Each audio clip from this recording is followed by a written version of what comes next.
Welcome to my talk, Unraveling Complex Genetic Systems, New Perspective on Drift Barriers and Muller's Ratchet in Recessive Lethal Disorders. My name is Luis Anielo La Roca, and I'm happy to present to you the results of an interdisciplinary project that was born out of a collaboration between the Institute of Applied Mathematics and the Institute for Genomic Statistics and Bioinformatics here at the University of Bonn. This talk is designed to be engaging for both disciplines, mathematicians and geneticists. And while maybe the title of this talk may not be very informative for you yet, I'll promise you this will have changed by the end of this talk. But still, let me highlight two things here that I'm particularly proud of, because in this interdisciplinary work, we were not only able to refine an evolutionary hypothesis, so in the field of genetics, but also shed new light on a process that is studied in the mathematical field of population genetics. And at the heart of this research, there are these recessive lethal disorders. So at the beginning of this interdisciplinary project, I had to learn that it is very important to agree on a common language, because I think the most pitfalls that I fell into initially were these kind of miscommunications where you think you understand the technical term of the other discipline, while in reality you don't. So therefore, I want to start this talk in the same way that I started my interdisciplinary journey, namely with a crash course in biology. So here we have an individual that, as like most complex individuals, has two copies of their genetic material, a property that is known as diploidity. In contrast, gametes like eggs and sperm cells, for example, are haploid, meaning they carry only one copy of the genetic material.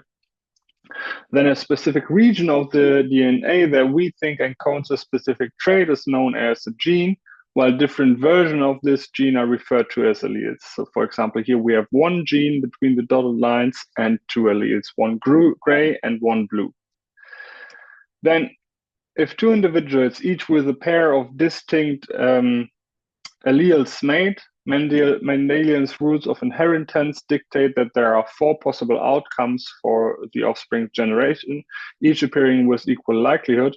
So there are two heterozygous cases in the middle here, where the individuals have either blue and the gray allele, and two homozygous cases, so either both gray or both blue. Now, for the rest of this talk, I want you to think of the blue allele as being kind of defective. Then recessivity means that in the presence, when the gray allele is still present, it can compensate for this defect. And it is only when the blue allele appears in a homozygous state that this defect manifests. So studying these kind of diseases in nature is challenging, because defects can remain hidden in carriers, so heterozygous individuals who show no symptoms but can still propagate and still hand on this defect to the next generation. And there are numerous factors that influence the dynamics of recessive lethal diseases in populations. And for our research, we picked 5 parameters that we think have the biggest impact, and I want to go through them now one by one. So first, specific regions of the DNA are known to cause specific disease when defected. So for example, there's a gene that causes cystic fibrosis, and there's another region that causes the Tay-Sachs disease, and another one that causes another disease with a readable name. But the point here is that especially in the case of autosomal recessive intellectual disabilities, these are intellectual disabilities that are inherited recessively on the non-sex chromosomes, so on the autosomes. So especially in this field of these autosomal recessive intellectual disabilities, the sheer number of rare and undiagnosed cases is outstandingly high. So therefore, it is impossible to pin down an exact location to which these diseases are associated to in the DNA. Currently, there are around 500 genes identified to cause autosomal recessive intellectual disabilities, but the actual number is estimated to be much higher. To account for these uncertainties, we added the parameter n, the recessive gene count, to our models, which then give the number of potentially disease-causing genes in our model. Next, Besides being inherited, these kind of diseases can be caused by spontaneous mutations. These are alternations in the DNA that appear at random. And even though there are very good estimates for the mutation rate in the human DNA, there are two uncertainties that remain. First, we don't know the exact fraction of these mutations that are actually harmful. Most mutations usually are neutral or even silent. Some can even be beneficial, but we don't know how many of these are disease-causing. And second, to know the total number of mutations that appear on a string of DNA, we would need to know how long this string of DNA is. And this is very hard to estimate for genes that are unidentified. So therefore, we add the genome-wide deleterious mutation rate to the parameters of our model, which then gives the average number of deleterious mutations on one haploid genome. Similarly with recombination rates. So recombination is a process where we come from a diploid individual to a haploid zygote for recombination.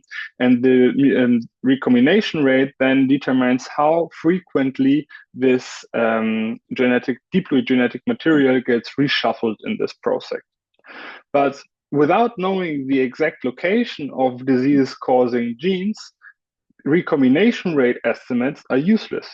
Therefore, we add the recombination rate as a variable to our parameter, mimicking different genome architectures, where a low recombination rate means that many such genes are close together and vice versa. Finally, there are two more parameters that shape the dynamics of complete recessive lethals in a population. First, there's the population size, and here especially also its stability. So is it in equilibrium, or is it growing like the human global human population is, for example? And then the mating behavior. So do individuals choose their partner at random, or do they prefer to mate within close subgroups of the population? So in a previous project that I just want to mention here briefly, we actually analyzed the effect of an explosive population growth on a consanguineous population, so where individuals prefer to mate with the close relatives. And we found that the increased disease burden for these autosomal recessive intellectual disabilities that is associated with consanguineous partnerships is actually only a transient phenomenon triggered by this explosive population growth. So for the project that I want to present to you today, we mainly exclude these two parameters and focus on the other three. And now we start to introduce the mathematical model that we built to analyze the effect of the recessive gene count, mutation, and recombination rate. And we do so by starting to introduce the trait of an individual. Therefore, we reduce all the diploid genome of an individual with all its potentially disease-causing genes to a 2 times n matrix taking values in 0 and 1. Here 0 represents the undamaged wild type, while 1, so the gray allele initially, while 1 is the lethal equivalent, here visualized with this blue X, which was the blue allele previously. Then the width of the matrix is the recessive gene count, giving the number of potentially disease-causing genes under consideration. Then the reproductive fitness of an individual is either 0 or 1. And it is 1, so unaffected, if it is only a carrier of a disease. So if there's still this gray allele to compensate for the defect of the mutation. Even carrying multiple disease doesn't affect the fitness. It is only when at least one mutation appears in a homozygous state that the disease is expressed and reproduction is not possible anymore. So we work in the framework of adaptive dynamics. This is a continuous time Markov process where each individual carries 3 independent exponentially distributed clocks. If the first one rings, so for example, follow the lifetime of the first individual, then we see, for example, that there is a birth event, meaning it triggers reproduction and another individual enters the population. Then if the second one rings, it triggers the death due to natural causes, which also happens there if you follow the lifetime of the first individual, marked by a dagger. And for the third clock, we have to zoom out a little bit because it is an additional death clock that gets fueled by the competitive pressure of all the other individuals. You can think of this of, for example, competing for finite resources. So this competition pressure is higher if there are more individuals, and it gets reduced if the population size gets smaller. This results in a fluctuating population size in equilibrium. Then in our model, we want all the individuals to have on average the same lifespan. That means that we choose the death rate and the competition rates to be constant and independent of the genetic configuration. And only the birth rate depends on the genetic configuration through the reproductive fitness. Then at birth, so when the birth clock of one individual rings, there are three mechanisms that shape the configuration of the offspring. First, we have mating, where the individual chooses a partner uniformly at random among all fit partners, so according to the birth rate of the partner.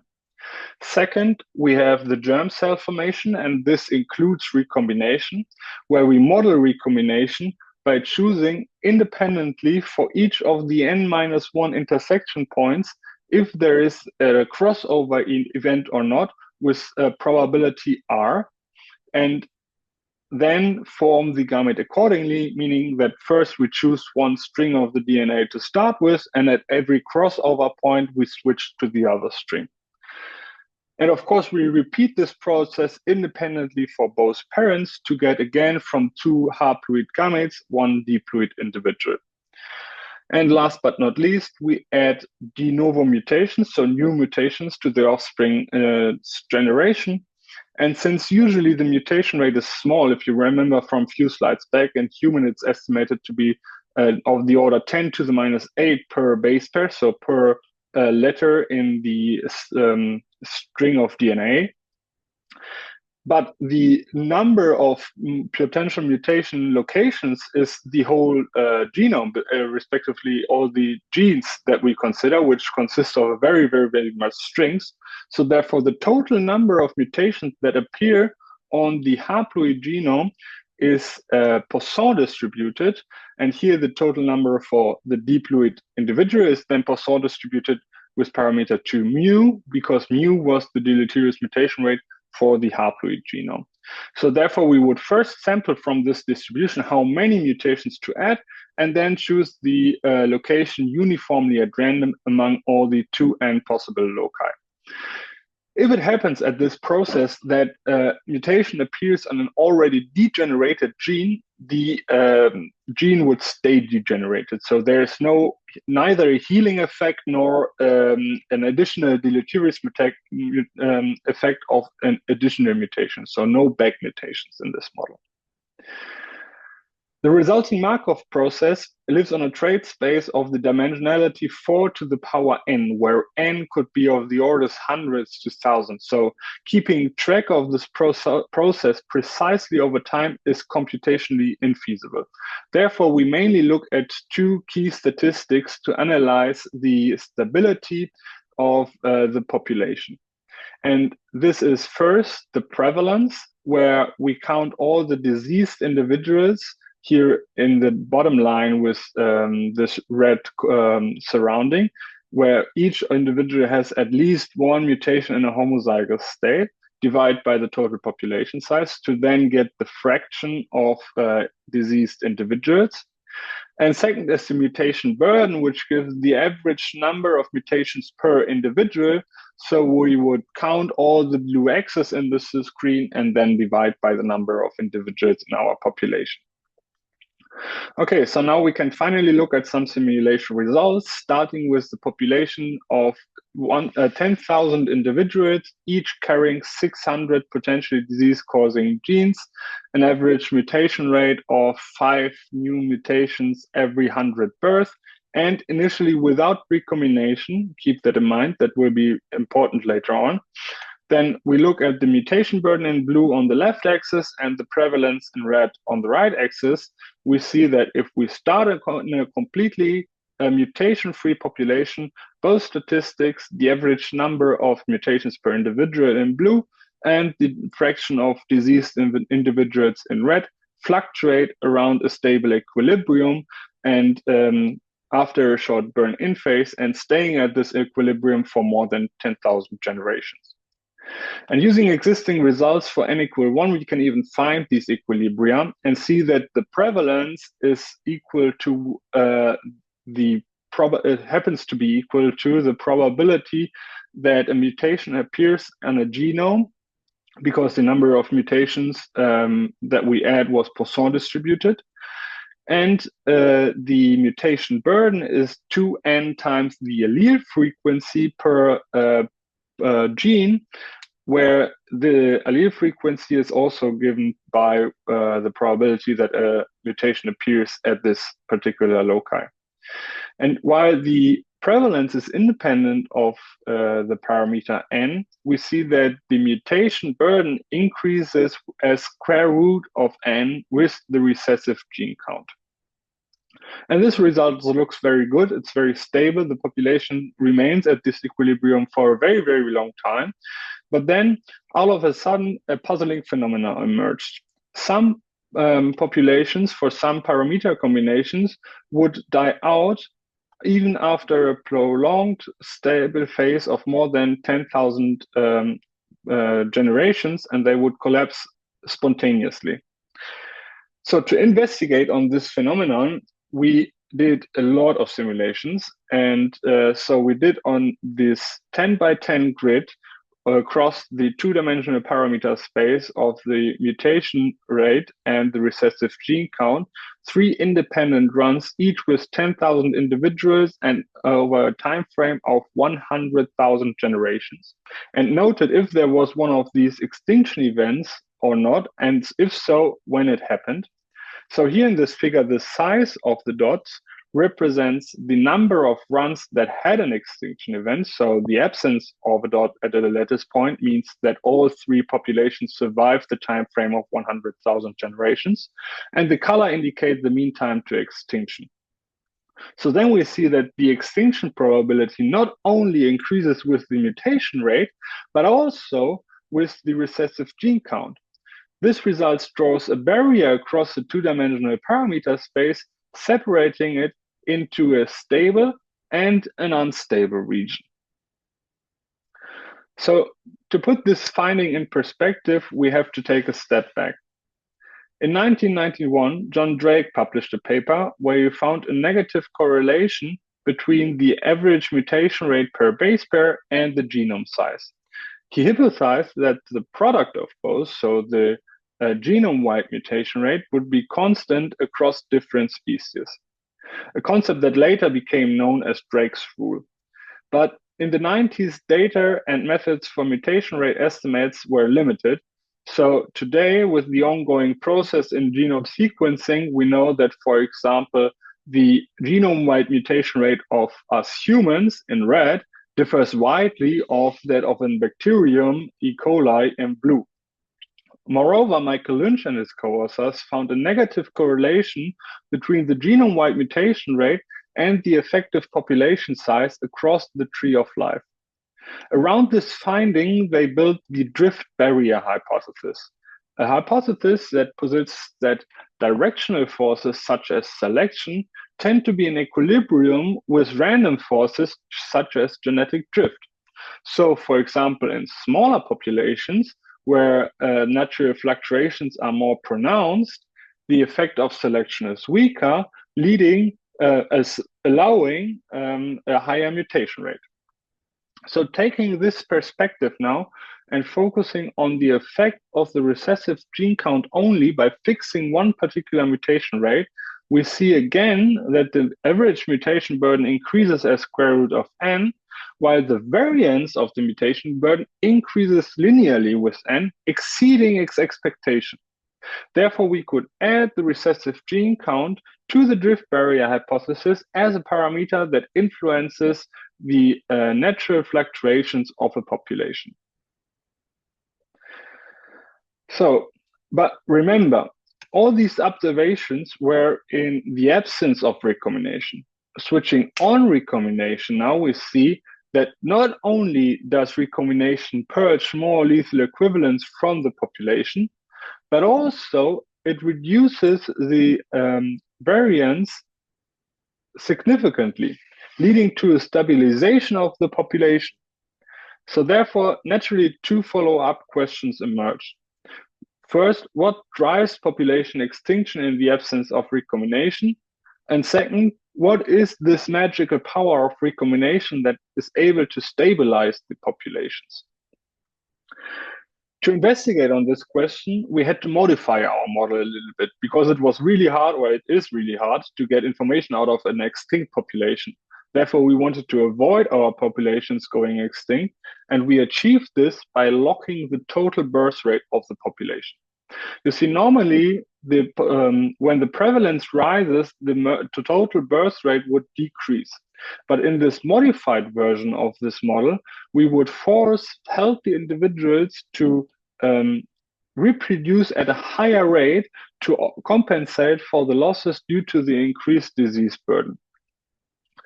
In the following of this talk, we will compare different models, different statistics of different models with each other.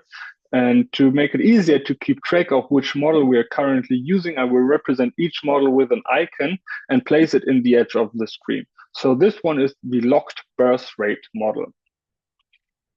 And if we look at simulation results of this locked birth rate model, again with the same parameter combinations as before, so also again in the absence of recombination, because we want to understand what happens to the population in this case, we see similar behavior initially, but then when the population would usually collapse, the prevalence increases, followed by an increased mutation burden, until eventually both statistics stabilize around a new equilibrium.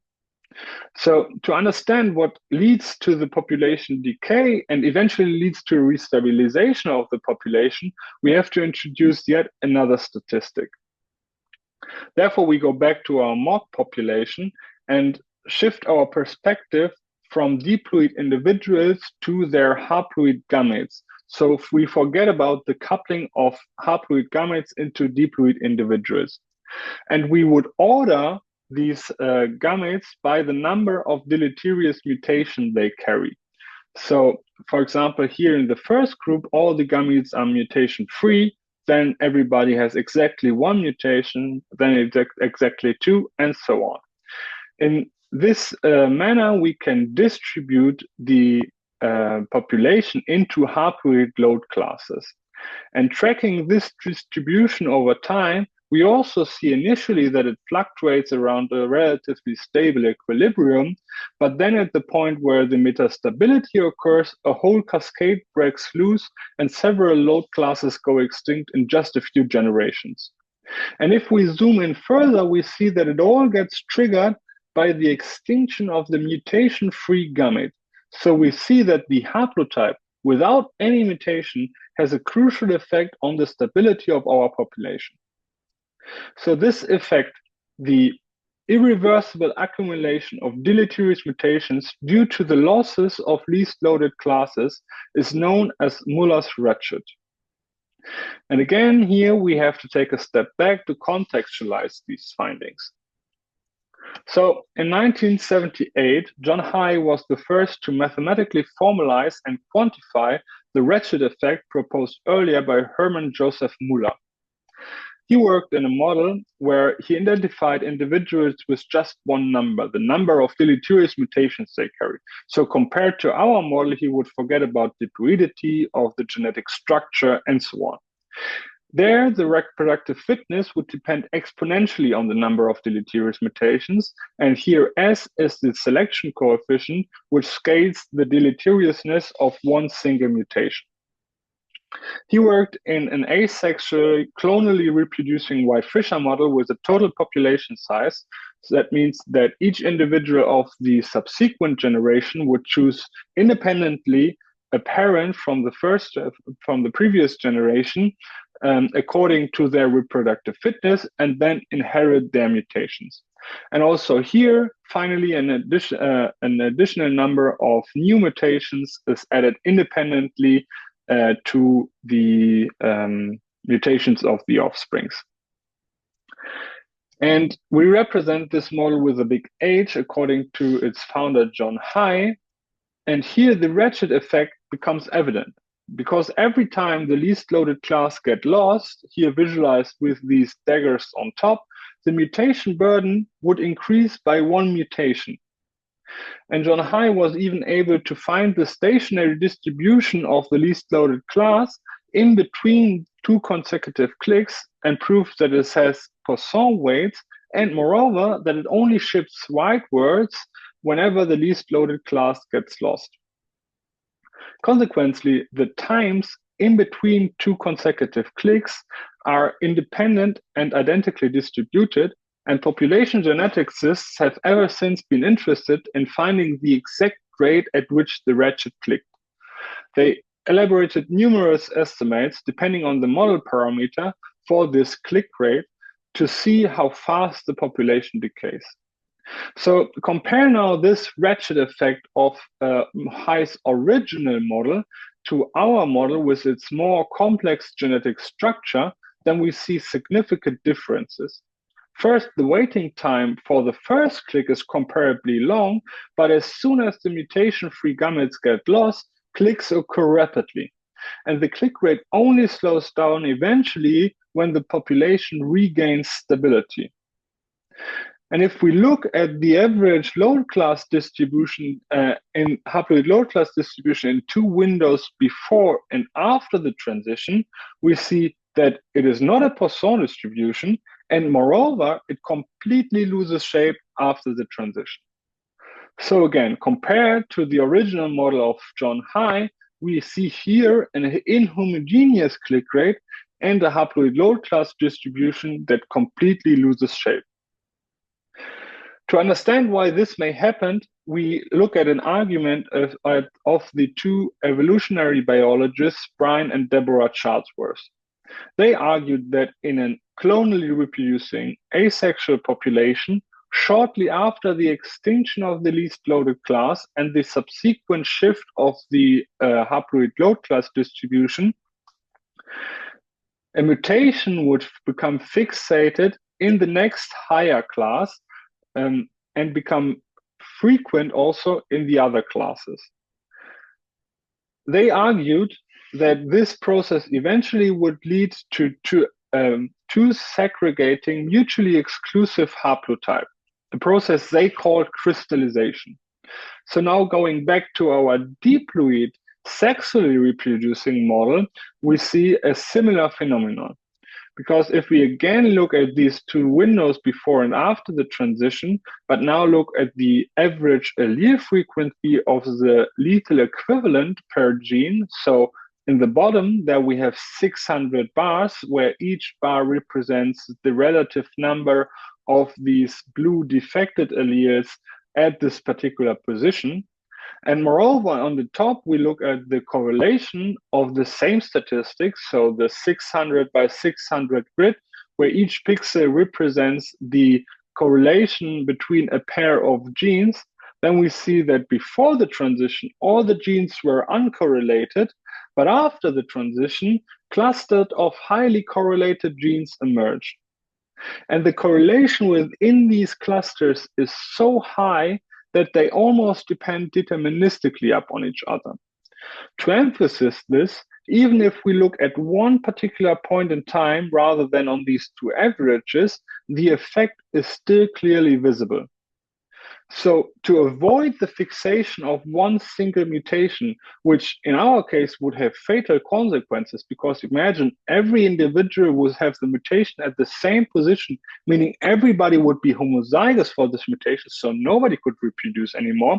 So to avoid this fixation of a single mutation, the system crystallizes into groups of tightly linked units. And this crystallized population structure then increases the probability of transmitting DNA to the next generation despite the absence of recombination. So Through this lens, now we can truly appreciate the stabilizing power of recombination.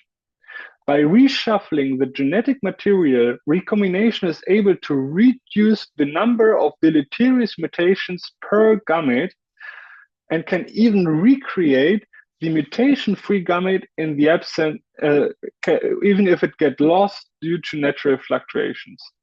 This results in a lower genetic variation, leading to a stabilization of the population. So, to recap our interdisciplinary journey, let me fulfill my promise from the beginning and come back to the title of this talk once again.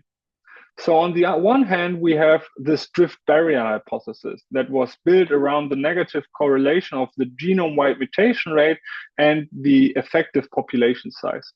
And we identified that the recessive gene count also has a crucial impact on the natural fluctuations of the population. Therefore, we could add this number of potentially disease-causing genes as a parameter to the drift barrier hypothesis. And on the other hand, we have Muller's ratchet, a process that describes the irreversible accumulation of deleterious mutations in the absence of recombinations. And in our models, with its more complex genetic structure, we found a new version of Muller's ratchet that is described by its inhomogeneous click rate. And at the end of this talk, I want to leave you with something practical to take home, because I spent a reasonable amount of time in this project to implement these population models from scratch using the Julia programming language. And the main focus was on making these simulations as performant and efficient as possible, because these high-dimensional systems tend to become computationally unmanageable real quick. And I'm really happy that this effort finally resulted in a Julia package that we recently released. So if you're interested in trying it yourself or even use it for your own research, you can find it under dense Gillespie algorithm. And last but not least, I want to highlight that this project was a collaboration with Anton Bouvier from the Institute of Applied Mathematics and Peter Krawitz, the head of the Institute of Genomic Statistics and Bioinformatics here at the University of Bonn. Thank you all for your attention.